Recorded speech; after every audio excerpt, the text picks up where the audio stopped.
am showing 4 o'clock, so we will call the meeting to order and we can start with our pledge of allegiance. Please. I pledge allegiance to the flag of the United States of America and to the republic for which it stands, one nation, under God, indivisible, with liberty and justice for all. Thank you. Welcome to everyone. We will start with approval of our agenda. Board members, you have it before you. There are no corrections or edits to the agenda. Could I get a motion? Thank you, Kevin. Is there a second? Thank you, Judge. All in favor, please say yes. Yes. Any opposition, say no. And the agenda stands approved. We've got several sets of minutes, which you have before you, also included in the mailing. The first set of minutes we need to approve is for November 4th and November 5th. If there are there any corrections to the minutes? If not, can I get a motion to approve? So moved. Thank you. Is there a second? Second. Thank you. All in favor, please say yes. Yes. Yes. Opposition, say no. The next set of minutes that need to be approved is from November 14th. You also have those. Are there any corrections? If not, could I get a motion to approve? So moved. Thank you. Is there a second? Second. Thank you. All in favor, please say yes. Yes. Yes. Any opposition, please say no. And finally, the November 15th canvas minutes. Are there any corrections?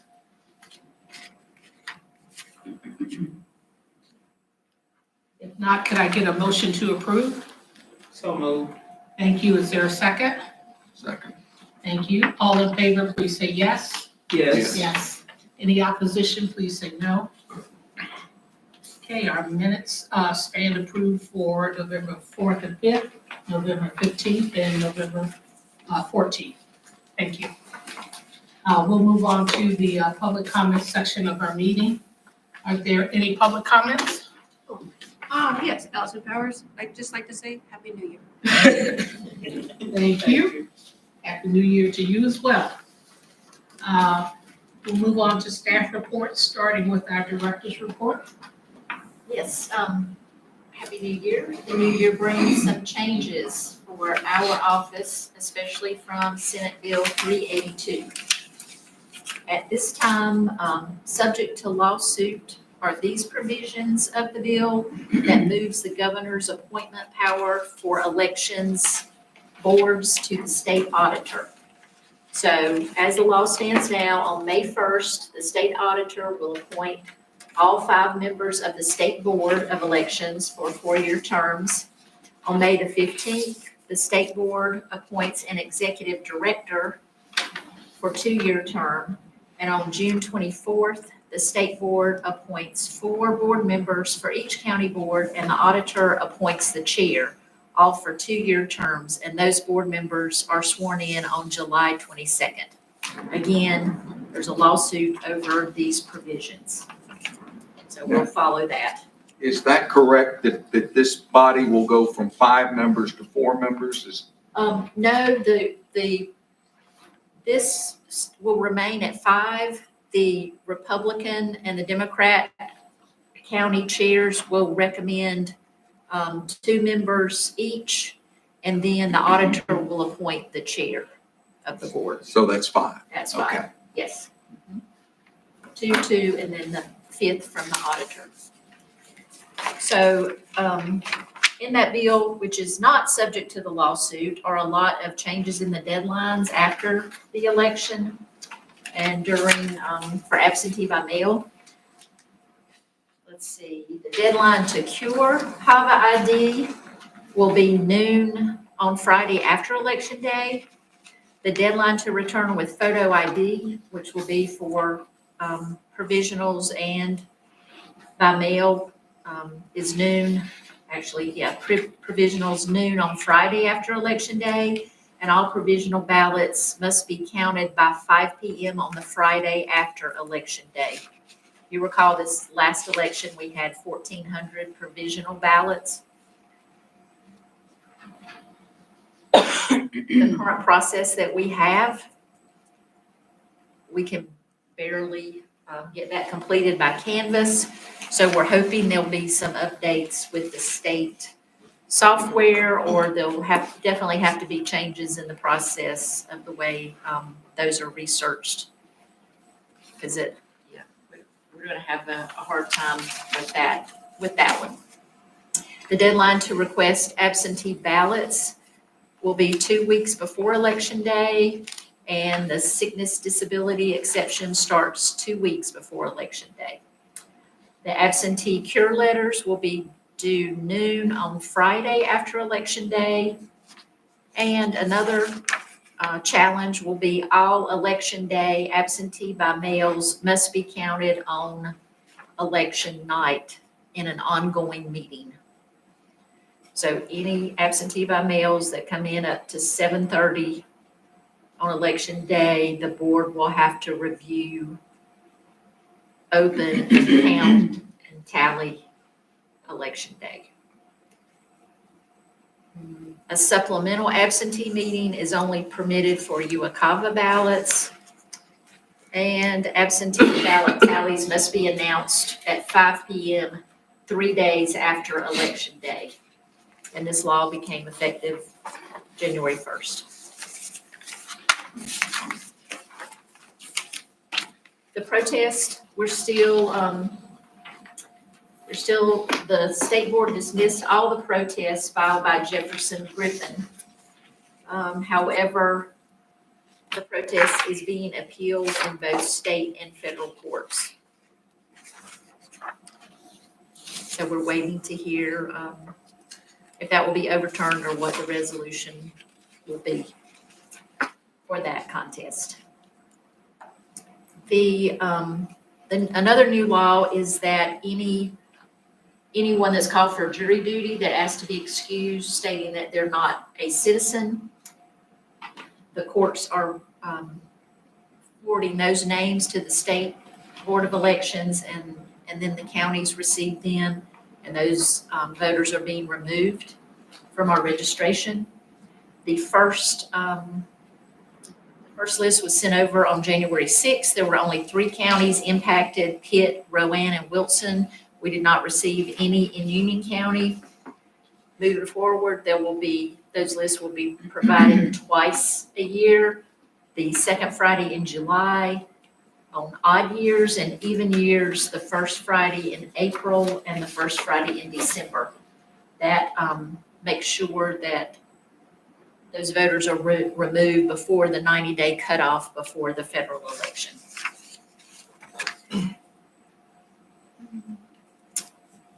I'm not sure if Juanita has this on her list about the contribution limit. Contribution limit for North Carolina candidates and political committees has increased by $400 per election.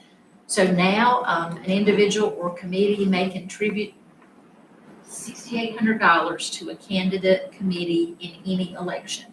That's like for a primary, and then again for the general election.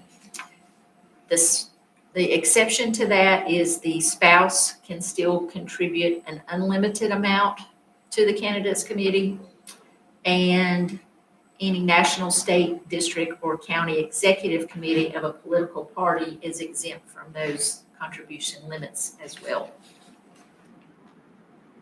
In July, we're going to have municipal candidate filing for another election. That's because of the holiday, July 4th. It will start on Monday, July 7th at 8 a.m. and end on Friday, July 18th. So soon we'll be compiling a list of those open seats. Sent out a press release. We already had a few questions about that.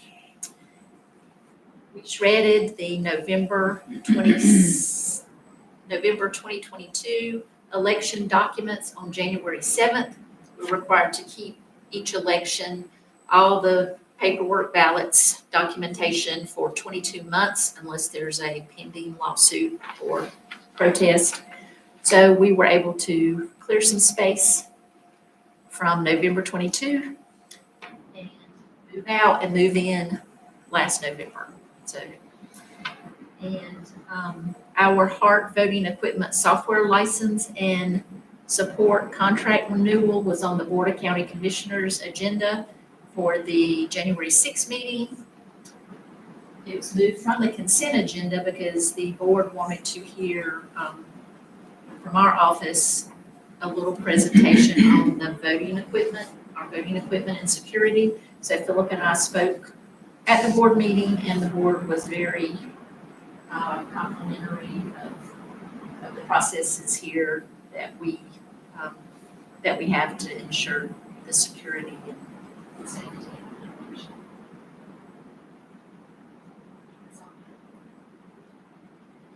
Is there any discussion about the increase in costs with these changes that are coming? I mean, is the county expected to suck it up? Counties are expected, yes.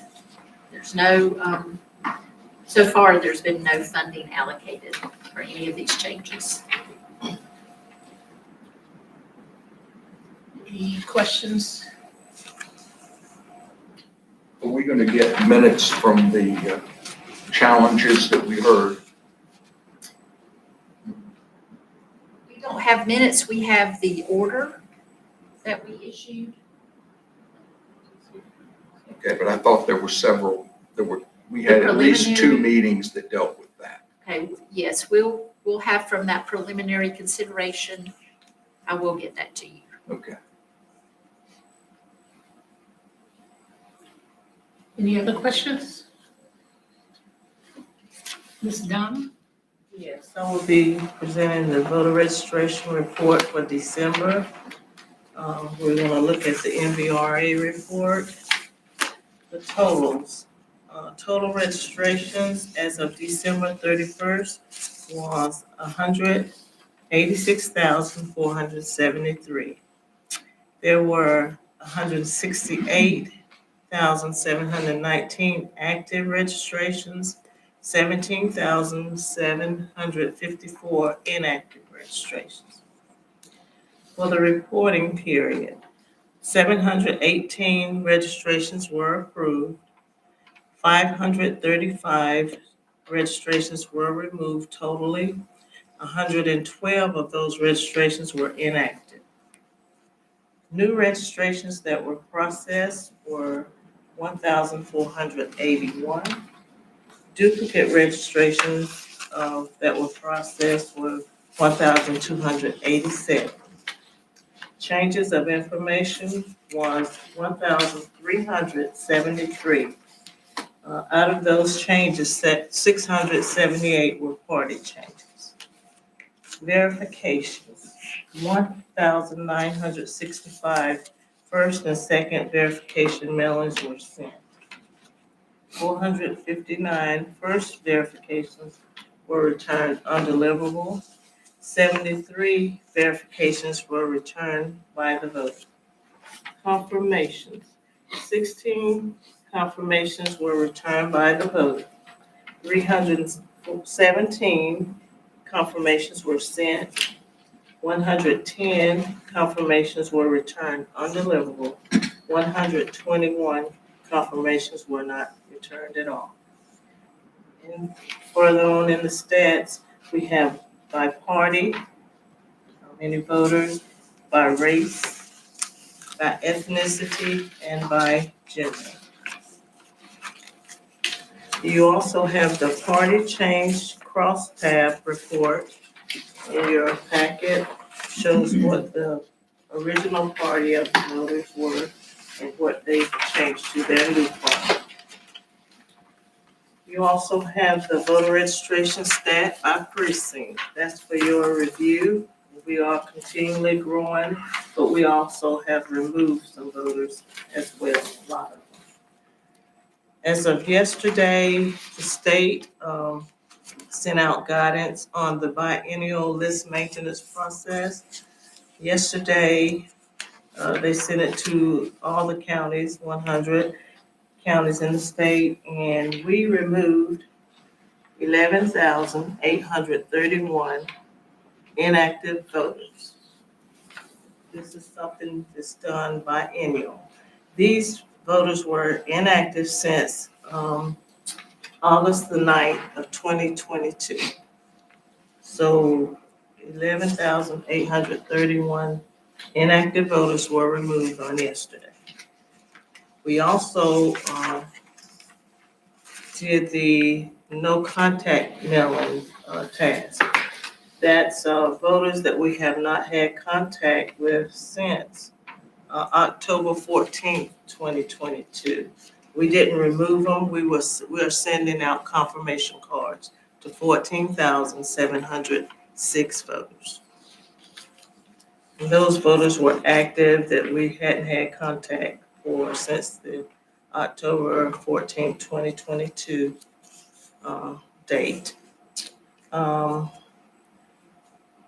We didn't get to process our national change of address list maintenance task yesterday because we'll have to wait 30 days. We'll do that in February.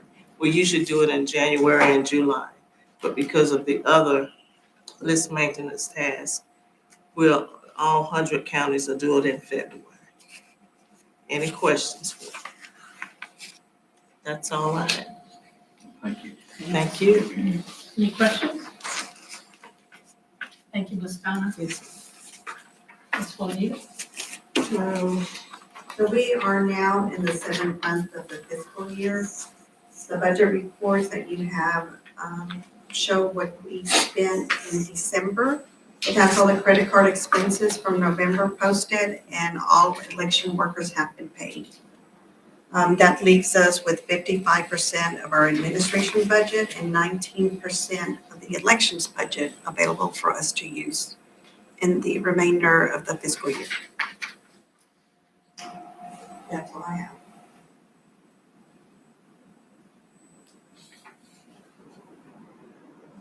Questions? We don't have any more elections before the end of the fiscal year, do we? No, sir. Good. Thank you.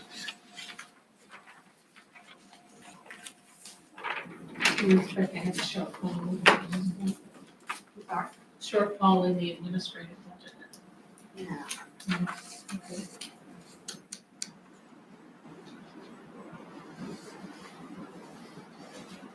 Any other questions? I guess we would spend more in the election season. Anything else?